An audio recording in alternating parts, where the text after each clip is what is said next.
Okay, this video covers 4 different breathing techniques that you can use to improve your climbing.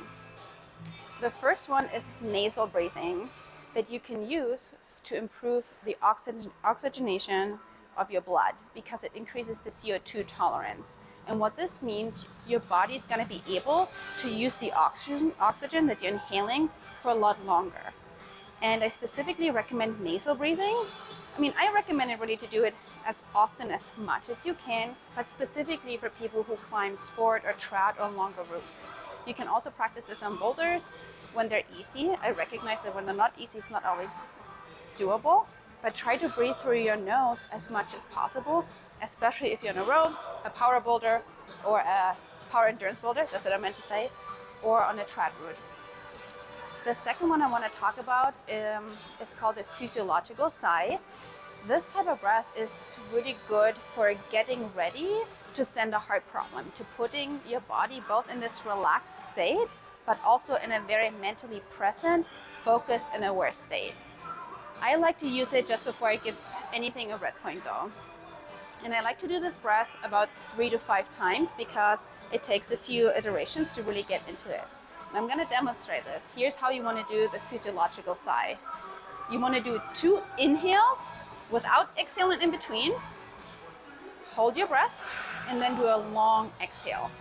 And again, I will go through that normally 3 to 5 times before a red point. I'm going to demonstrate this twice now. So 2 inhales, hold your breath, and then exhale. Okay, ready? Okay.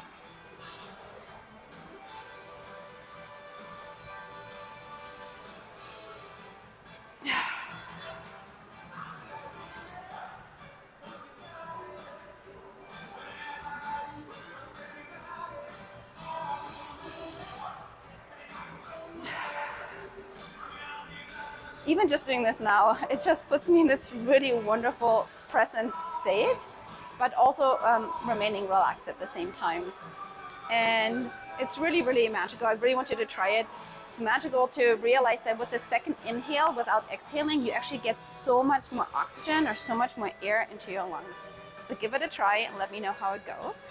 You can also, of course, use it before you give a presentation that you're really nervous about, or you have a really difficult conversation with someone.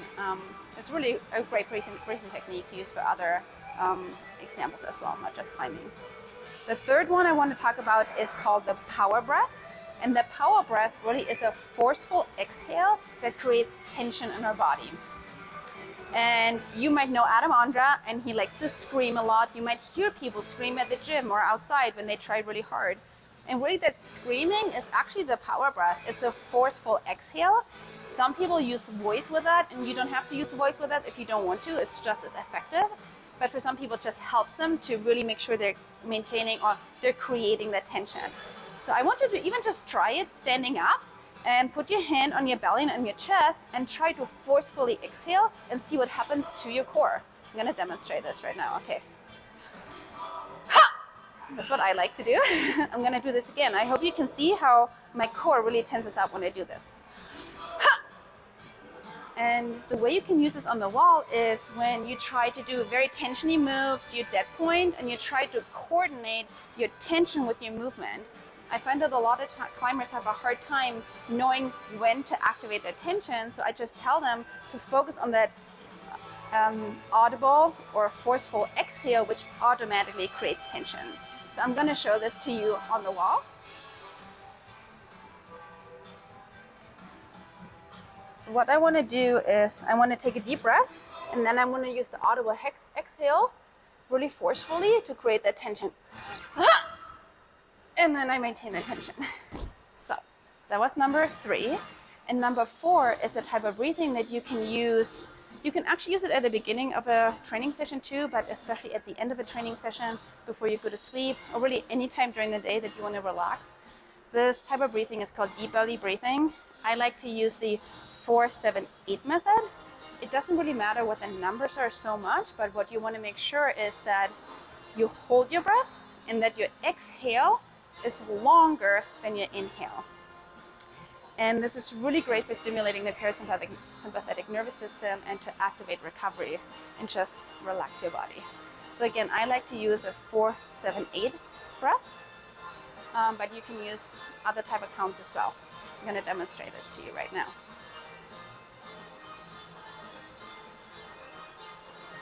Hold.